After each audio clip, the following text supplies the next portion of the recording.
rhetoric. Under one-party rule, the Democrats are going scorched earth on our nation.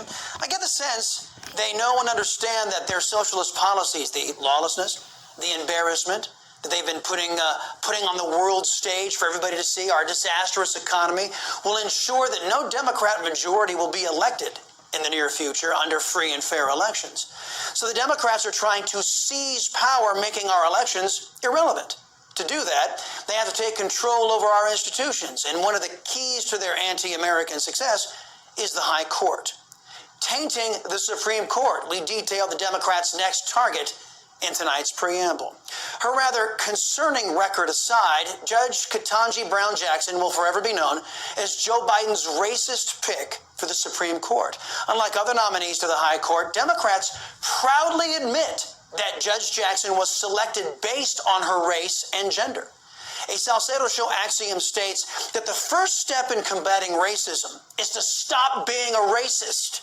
The Democrats and other left-wing extremists haven't gotten the memo, nor are they held accountable for their racism by a hopelessly biased and corrupt press.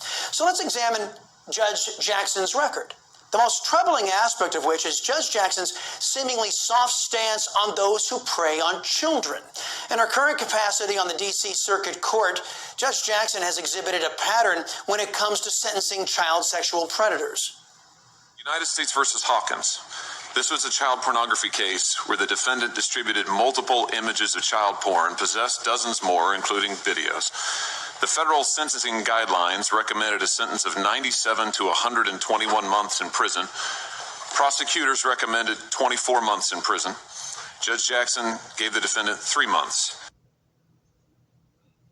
Conservative Senator Josh Hawley there would go on to detail 6 more cases where Judge Jackson sentenced child predators to the bare minimum sentence or below recommended sentences for these sick and twisted criminals who exploit our nation's children. When confronted on her shameful record, Judge Jackson refused to give the American people an explanation. These are some of the most difficult cases that a judge has to deal with because we're talking about pictures of sex abuse of children. We're talking about graphic descriptions that judges have to read and consider when they decide how to sentence in these cases. And there's a statute that tells judges what they're supposed to do. Congress has decided what it is that a judge has to do in this and any other case when they sentence. Well, wait a minute. Notice she didn't address why she went soft on these deviants. But what she said there was only partially true. In certain cases, yes, there are minimum sentencing guidelines. Judge Jackson universally used the lowest possible end of those guidelines. In cases where she had latitude, she sentenced well below the suggested sentences for criminals who victimize children. That's her record. It can't be changed. It can't be sugar-coated. That's the truth. The majority of people in this audience would say, hey, I choose the maximum sentence for those who would exploit children. But that's not the values of Judge Jackson or the Democrat Party.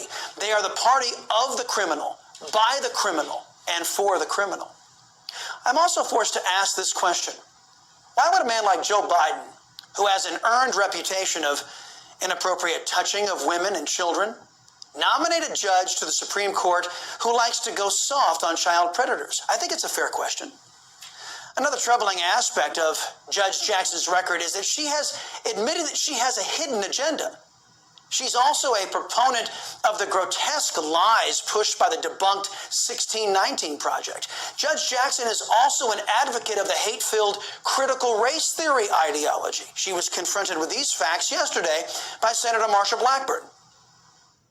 You once wrote that every judge has, and I quote, personal hidden agendas, end quote, then influence how they decide cases. So I can only wonder, what's your hidden agenda? You have praised the 1619 Project, which argues the U.S. is a fundamentally racist country, and you have made clear that you believe judges must consider critical race theory when deciding how to sentence criminal defendants. Is it your personal hidden agenda to incorporate critical race theory into our legal system?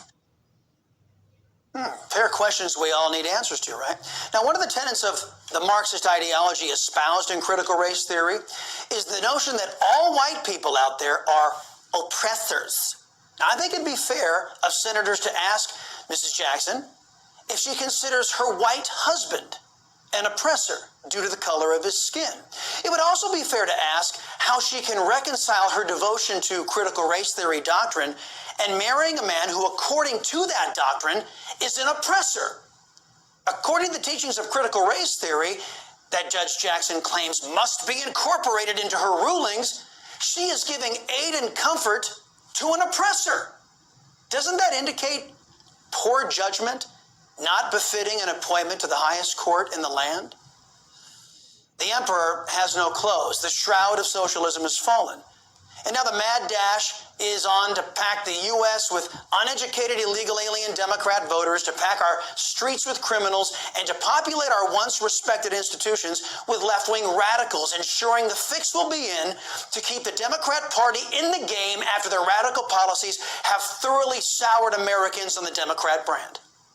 We already know that every Democrat will vote for Judge Ketanji Brown Jackson because they share her values, or lack thereof. The people to watch in all of this are the Republicans. How many will vote for Judge Jackson, signaling that they think a woman who is soft on child predators, supports critical race theory, and has a secret agenda is worthy of sitting on the Supreme Court? Time will tell.